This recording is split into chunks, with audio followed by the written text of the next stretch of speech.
Hi friends, ഇന്ന് നമ്മൾ നോക്കാൻ പോണത് പാകിസ്ഥാൻ കാണിച്ച ഒരു ആന മണ്ടത്തരത്തെ പറ്റിയാണ്. അതായത് ഇന്നലെ നമ്മുടെ പാകിസ്ഥാൻ്റെ വിദേശകാര്യമന്ത്രി പറഞ്ഞേക്കുവാണ്, അവർ കഴിഞ്ഞ 30 വർഷമായിട്ട്, അതായത് 3 പതിറ്റാണ്ടായിട്ട് ഭീകരർക്ക് സഹായം കൊടുക്കുന്നുണ്ട്.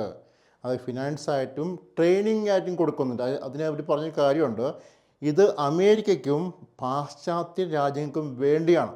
അപ്പോൾ കഴിഞ്ഞ പല വർഷങ്ങളായിട്ട്, 1-2 വർഷമല്ല, കഴിഞ്ഞ 30 വർഷമായി കൊടുക്കുന്നുണ്ട്. അപ്പോൾ ഇന്ത്യ വർഷങ്ങളായിട്ട് ആരോപിക്കുകയാണ് പാകിസ്ഥാൻ, അതായത് ഫണ്ട് ചെയ്യുന്നുണ്ട് ആരോപിക്കുമ്പോൾ ഇവർ പറഞ്ഞു ഞങ്ങൾക്ക് അറിയില്ല, ഞങ്ങൾ ചെയ്യുന്നില്ല എന്നാണ് ലോകരാജ്യങ്ങൾക്ക് മുമ്പിൽ പാകിസ്ഥാൻ പറഞ്ഞത്. എന്നാൽ ഇന്നലെ തുറന്ന് സമ്മതിച്ചിരിക്കുകയാണ്, അവർ ഫണ്ട് ചെയ്യുന്നുണ്ടെന്ന് തുറന്ന് സമ്മതിച്ചിരിക്കുന്നു.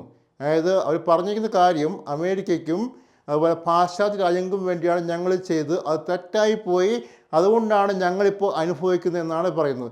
ഇതാണ് നമ്മൾ പല പ്രാവശ്യങ്ങളായിട്ട് പറഞ്ഞുകൊണ്ടിരുന്നത്, പാകിസ്ഥാൻ ടെററിസ്റ്റിനെ ഫണ്ട് ചെയ്യുന്നുണ്ട്. ഇതാണ് ഇപ്പം അവർ കാണിച്ച ആന മണ്ടത്തരം എന്ന് തന്നെ പറയാൻ പറ്റും. എനിവേ, ഇതെന്താണെങ്കിലും ഇന്ത്യക്ക് വളരെ ഗുണകരമായിട്ടുണ്ട്. ഇപ്പോൾ പാകിസ്ഥാൻ്റെ ഭാഗത്ത് ഒരു മനുഷ്യനും പോലും ഉണ്ടെന്ന് എനിക്ക് തോന്നുന്നില്ല. ഒരു കൺട്രിക്ക് പോലും പാകിസ്ഥാൻ സപ്പോർട്ട് ചെയ്യുന്നതായിട്ട് നമ്മൾ കാണുന്നില്ല.